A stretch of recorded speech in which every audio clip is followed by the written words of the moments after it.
আমি আর শেয়ার করবো what I it in day. First day আমি মর্নিংয়ে উঠে মেথি আর ওয়াটার খেয়ে নিয়েছিলাম, তারপর একটা বানানা নিয়েছিলাম ব্রেকফাস্ট, তারপর এই ফ্রুটসটা কেটে নিয়েছিলাম। বাট আজকে এটা বহুত টক ছিল, বাট কি করব, খেতে তো হবেই, তো খেয়ে নিলাম। তার একটু পরে লিচি খেয়েছিলাম দুটো, তারপর ডালটা খেয়েছিলাম। এই ডালটা আমার খেতে খুব ভাল লাগে। তারপর লাঞ্চে ছিল ফিশ আর চাটনি, তো এটা দিয়ে লাঞ্চটা সেরে নিলাম।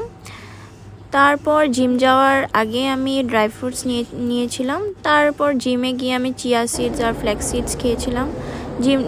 জিম থেকে এসে আমি ডিম খেয়ে নিয়েছিলাম। তো আমি এটা প্রায়ই খাই। তো তারপর একটু পর দেখি যে বাবা জলেবি আর কচুরি নিয়ে এসেছে। তারপর আর কি করা যায়, তারপর বোনে বানিয়েছিল এটা। তো এটা ডে এন্ড করলাম। Bye bye.